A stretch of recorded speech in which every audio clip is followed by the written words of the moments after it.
ইনকিলাব মঞ্চের মুখপাত্র শরীফ ওসমান হাদি ইতিমধ্যে সন্ত্রাসীদের গুলির ঘটনায় মৃত্যুবরণ করেছেন। ইন্না লিল্লাহি ওয়া ইন্না ইলাইহি রাজিউন।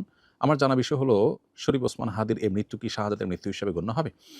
প্রিয় দর্শক, কোনো মানুষের মধ্যে যদি আল্লাহর সন্তুষ্টি লাভের আশায় মানুষের কল্যাণ সাধনা, ইনসাফ প্রতিষ্ঠা করা, মুসলিম মিল্লাতের চেতনা ধারণ করা এবং মানুষের অধিকার আদায় করার মানসিকতা থাকে এবং সেটার জন্য তিনি যদি লড়ে যান, সংগ্রাম করে যান, এমত অবস্থায় যদি তার এই চেতনার কারণে তিনি আক্রমণের শিকার হন এবং মারা যান, সন্দেহাতীতভাবে তিনি শাহাদাতের মর্যাদা লাভ করবেন ইনশাআল্লাহ তাআলা।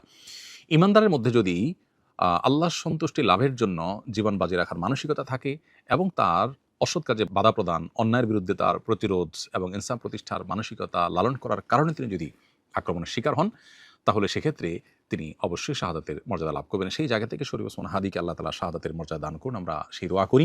আর এমনিতেই নবী সাল্লাল্লাহু আলাইহি ওয়াসাল্লাম বলেছেন, মান কুতিলা দুনা দামিহি ফাহুয়া শাহীদ। যে ব্যক্তি কারোর হাতে খুন হয়েছে, জীবন রক্ষা করতে গিয়ে তার জীবন খুন হয়েছে, অর্থাৎ সাধারণ ধস্তাধস্তিতে অথবা কোনো ডাকাতের হাতে মারা গেছে, সেও শাহাদাতের মর্যাদা লাভ করেন। তাহলে সেক্ষেত্রে দ্বীনের কথা বা মুসলিম মিল্লাতের কথা বা মুসলিম চেতনার কথা বা ইনসাফের কথা বা মানুষের অধিকারের কথা যদি কেউ বলতে চান মুসলিম হয়ে এবং আল্লাহর কাছ থেকে যদি বিনিময় আশা করেন, তাহলে তিনি অবশ্যই শাহাদাতের মর্যাদা লাভ করবেন। অনেকে আছেন যারা বিপ্লবী মানসিকতা ধারণ করেন, তারা অন্যায়ের বিরুদ্ধে সংগ্রাম করেন। তাদের সেই সংগ্রামকে আমরা অবশ্যই শ্রদ্ধা করব। কিন্তু তার মধ্যে যদি আল্লাহর প্রতি বিশ্বাস না থাকে অথবা তিনি যদি এই সংগ্রামটা করেন তার মানবিক চেতনা থেকে শুধুমাত্র, এর জন্য তিনি আল্লাহর কাছ থেকে কোনো বিনিময় আশা করেন না, আল্লাহর সন্তুষ্টি লাভের আশায় করেন না, কোরআন হাদিসের নির্দেশনার কারণে করেন না, তাহলে সেক্ষেত্রে তার এই আত্মত্যাগটা শাহাদাত হিসাবে বিবেচিত হবে না। শাহাদাত বিষয়টা আসলে নিয়তের সাথে সংশ্লিষ্ট বিষয়।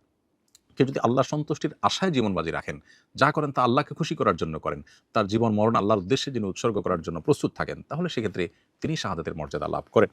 আমরা দোয়া করি শরীফ ওসমান হাদির সমস্ত ভুল ত্রুটি মাফ করে আল্লাহ তাআলা তাকে শাহাদাতের সর্বোচ্চ মাকাম দান করেন এবং তার সুসন্তপ্ত পরিবারকে সান্ত্বনা সইবার শক্তি নসিব করেন এবং সেই সাথে এখান থেকে অনুপ্রাণিত হয়ে আমাদেরকে আল্লাহর সন্তুষ্টির লাভের আশায় জীবন বাজি রাখার মানসিকতা আমাদেরকে ধারণ করার তৌফিক দান করুন। বস্তুবাদের এই পৃথিবীতে আমরা বেশিরভাগ মানুষ দুনিয়ার মোহে এতটা মোহাবিষ্ট হয়ে গেছি যে আমরা প্রত্যেকটা মানুষ শুধু বাঁচার জন্য সংগ্রাম করি এবং মরতেই যখন হবে তখন আল্লাহর রাহে আমি জীবনবাজি রেখে যেন মরতে পারি, আমি যেন অন্যায়ের বিরুদ্ধে কথা বলতে গিয়ে যেন আমার মৃত্যু হয়, আমার মৃত্যুটা যেন শাহাদাতের মৃত্যু হয়, আল্লাহ সন্তুষ্টি লাভের আশায় যেন আমি জীবন বাজি রাখতে পারি, সেই চিন্তা সেই চেতনা আমাদের প্রত্যেকটা মানুষের মধ্যে থাকা দরকার, এজ এ ইমানদার আমাদের মধ্যে থাকা দরকার। আল্লাহ রাব্বুল আলামিন শরীফ ওসমান হাদির ভালো গুণগুলো দিয়ে আমাদের তরুণ সমাজকে ভরে দিন এবং সেই তরুণ সমাজকে অন্যায়ের বিরুদ্ধে ইনসাফ প্রতিষ্ঠার জন্য, ন্যায় নিষ্ঠ হওয়ার জন্য এবং মুসলিম মিল্লাতের কল্যাণ সাধন করবার জন্য এবং আল্লাহ সন্তোষের উদ্দেশ্যে মানবতার কল্যাণ সাধন করবার জন্য সবাইকে দুনিয়ার লোভ মোহের ঊর্ধ্বে উঠে আল্লাহর উদ্দেশ্যে নিজের জীবনকে